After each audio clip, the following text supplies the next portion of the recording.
Sebelumnya perkenalkan, nama saya Salsabila Hanum, saya dari Prodi Sejarah Kebudayaan Islam UIN Araniri Banda Aceh.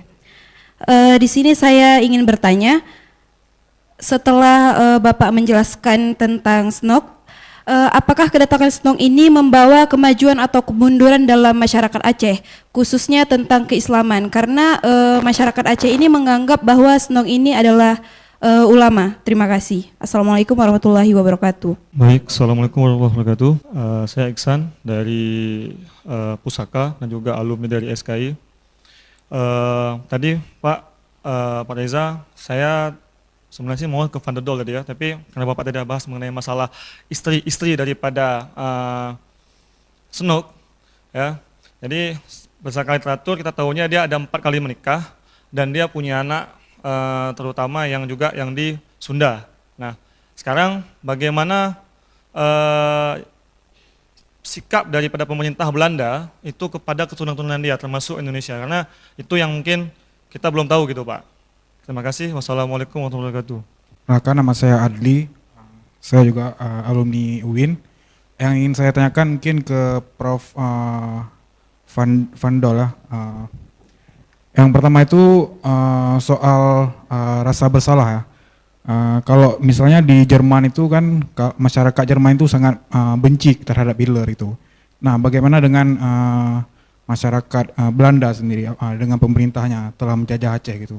Itu yang kedua mungkin ke Pak Reja itu soal kenapa daya ingat selektif ya. Orang Aceh itu selektif daya ingatnya. Mungkin itu aja. Saya Saifuddin Ar-Rasyid, alumni SKI. Sarjana nomor 7 Fakultas Adab. Terkait dengan politik etis, apa hubungannya dengan SNOG dan apakah politik etis sekarang itu masih jalan atau tidak ya? Terima kasih. Ini susah menjawab ya. Maksudnya soal kemajuan atau kemunduran agama itu terlalu kecil urusan itu kalau kita nisbahkan itu ke SNOG Rogronya sebenarnya. Tapi saya pikir ada satu persoalan terminologi yang kemudian sebenarnya ini kalau saya mencoba melihat itu dari sisi dekonstruksi sebenarnya ya, segala sesuatu itu bahwa ketika ada cara pandang seperti ini, misalnya ketika SNOG dianggap sebagai orang yang memberikan efek atau dampak buruk, kemudian mau tidak kita kemudian melihat apa sebenarnya dampak buruk itu secara nyata, artinya kita mengkalkulasinya, kemudian melihat persoalan itu secara metodologis, dan kemudian kita juga mungkin bisa menemukan satu cara pandang yang baru. Ini saya contohkan, saya tidak menyebut ini sebagai jasa karena ini diawali dari sebuah tindakan penjarahan misalnya. Jadi SNOG itu kita tahu dia membawa banyak sekali manuskrip, membawa bahkan yang pernah dibahas oleh salah satu sarjana di Leiden itu dompetnya Tengku Ciditero atau Panglima Polim saya, dompet Panglima Polim. Jadi dompet-dompet dibawa ke sana. Kalau orang ambil dompet kan biasanya maling sebenarnya kan. Jadi artinya di dalam persoalan seperti itu buat saya itu konteksnya tetap harus kita lihat, tapi misalnya dia itu hanya mempergunakan atau mengambil hal tersebut hanya untuk economic gain atau personal gain, mungkin itu iya. Tapi kemudian kalau dalam cara pandang yang saya tawarkan tadi, ketika misalnya hari ini, cara kita melihat sejarah Aceh itu buat saya itu tidak lepas dari peran para mahasiswa atau murid-muridnya SNOG Rogronya, karena dia memerintahkan kepada mereka memang, kepada orang seperti Verhoeven, Drewes dan lain-lain untuk melakukan kajian atau studi terhadap hikayat-hikayat yang dimiliki oleh orang Aceh. SNOG mungkin seperti tadi saya mention sepintas bahwa dia menolak apapun ya, legenda-legenda yang disampaikan orang Aceh itu hebat, Aceh itu luar biasa dan segala macam. Itu hampir semua dia tolak. Tapi ditolak bukan berarti dia tidak percaya, karena bagi dia perlu ada verifikasi dan validasi lanjutan.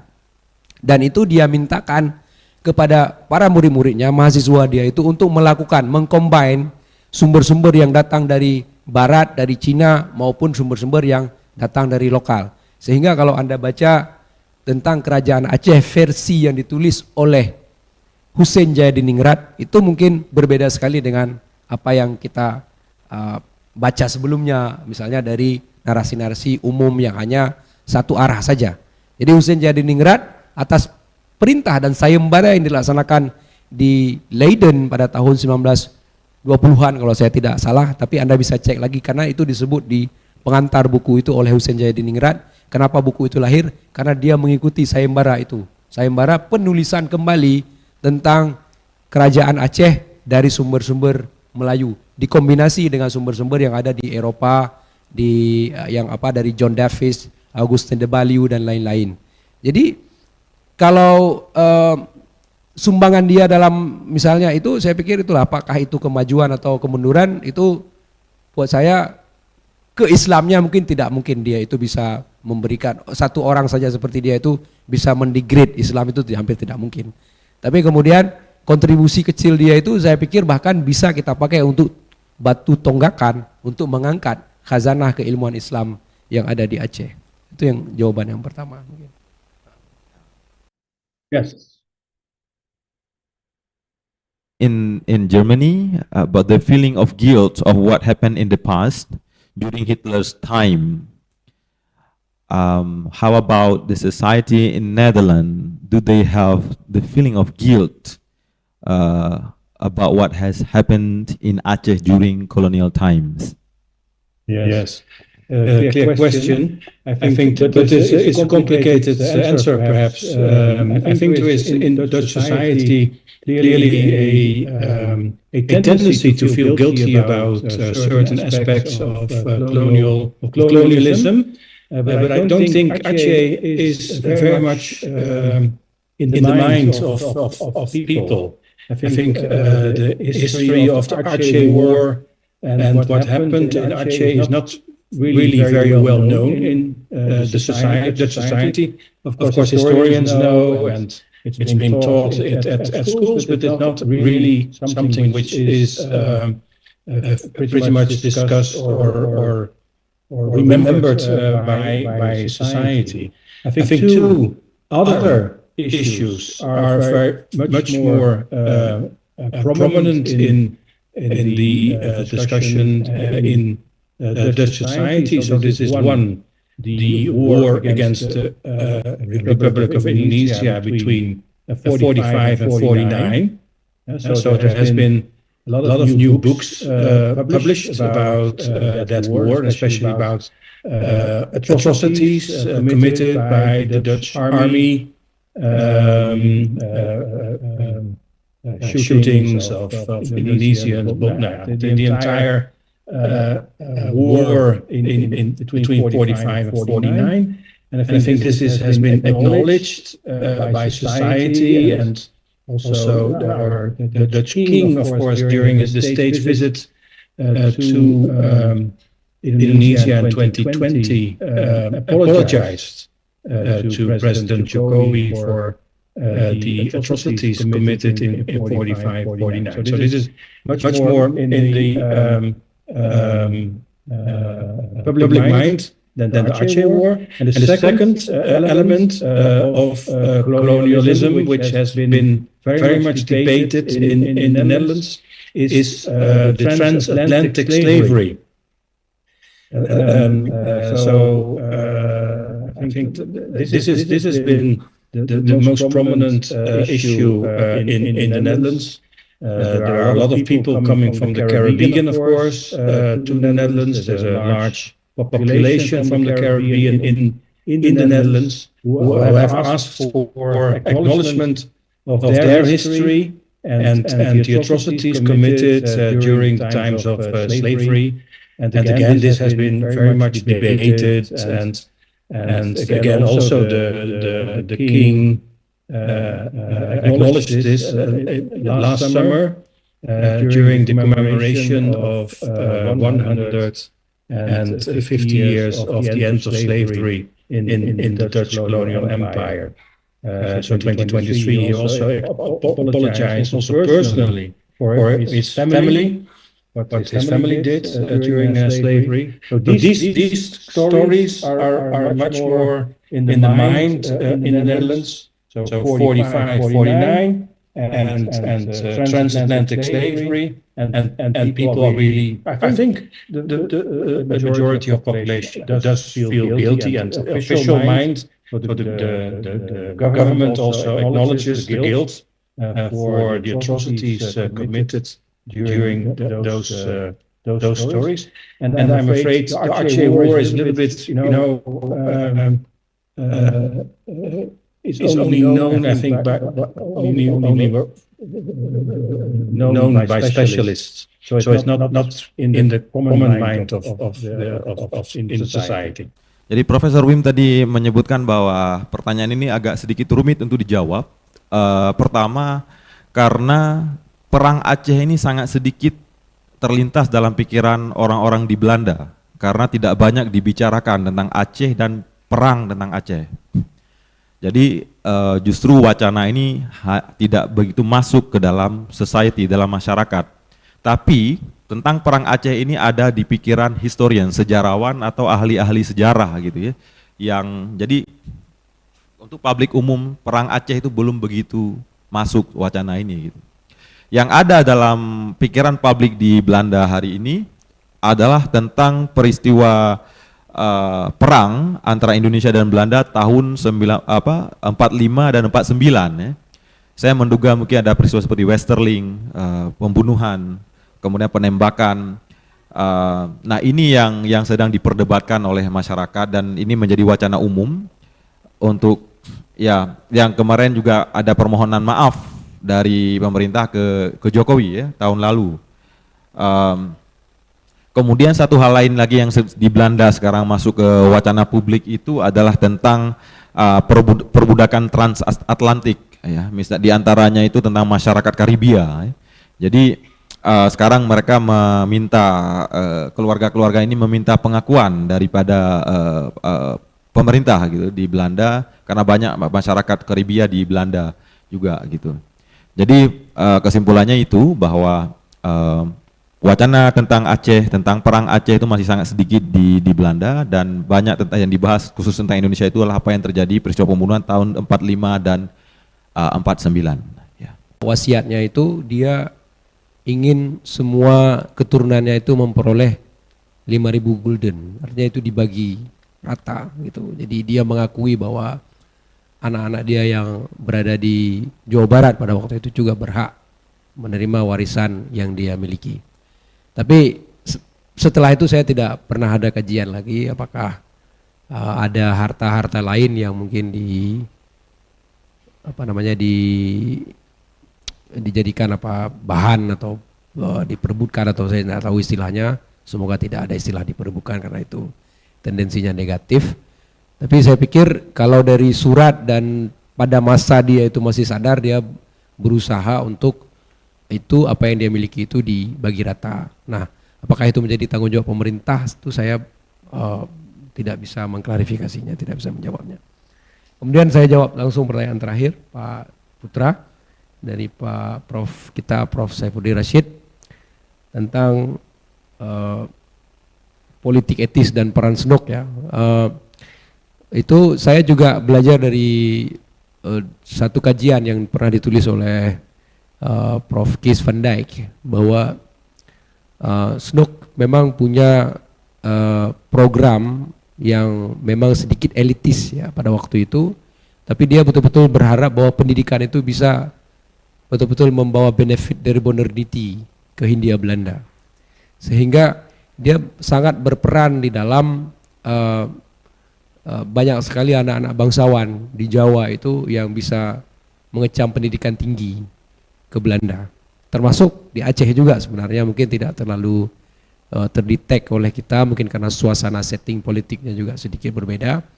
Tapi saya pikir itu tidak melulu berhasil, karena ada sebagian orang yang juga menganggap bahwa cara pandang SNOK ini juga sangat elitis ya, dan dia hanya memilih satu layer dari masyarakat yang dianggap itu seolah-olah mereka yang berhak atau akan lebih nggak kompatibel dengan ide modernity yang dia tawarkan, dan itu mungkin menjadi kritik juga terhadap kebijakan yang dia coba. Nah, apakah politik etis itu berlanjut? Itu juga saya tidak bisa menjawab, itu mungkin karena skemanya berbeda-beda, dan tapi saya pikir hari ini upaya dekolonisasi pengetahuan itu adalah kesepakatan kita bersama yang paling penting di situ. Karena yang sebenarnya yang paling kita ingin bangun di sini adalah mutual respect, dan inisiatif itu datang dari dua arah.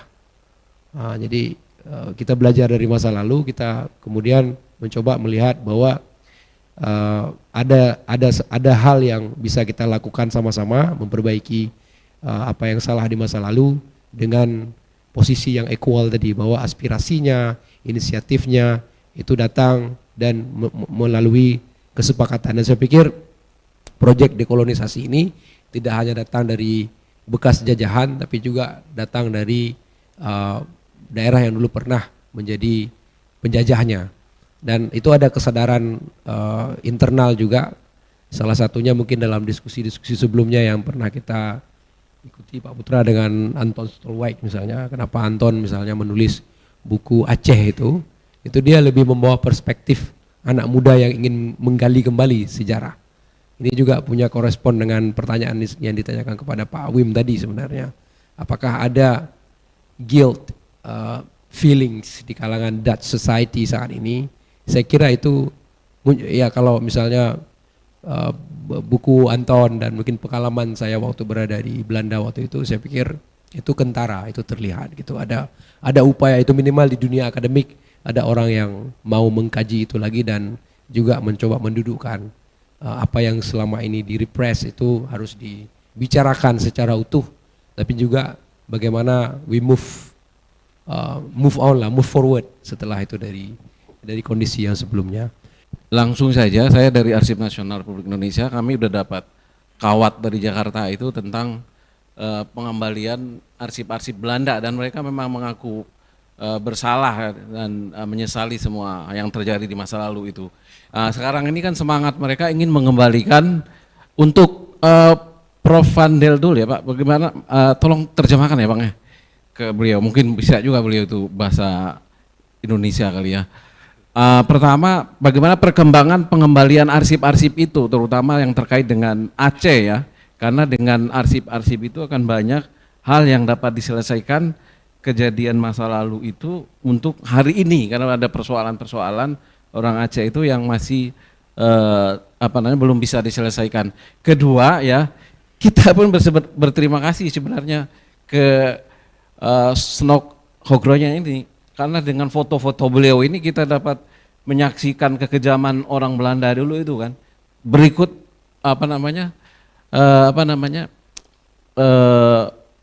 orang-orang Indonesia yang jadi pengkhianat dulu kan ini. Jadi dengan ini kita pun belajar harus memiliki arsip yang bagus seperti beliau ini mencatat semua ya, seperti Bang Reza itu sudah mencatat bagus sekali ya tadi ya. Jadi itu pesan penting itu Pak ya, apa yang menjadi penting hari ini kita harus mengarsipkan semua proses kehidupan kita, tidak hanya di luar, termasuk apa yang menjadi proses pribadi kita. Itu pesan penting yang disampaikan Pak Snok Hogronya ini. Terima kasih. Assalamualaikum warahmatullahi wabarakatuh. Okay, thank you very much. Yes, it's a good question. My personal opinion is that archives are actually for humanity, so they should not be considered national property or something like this.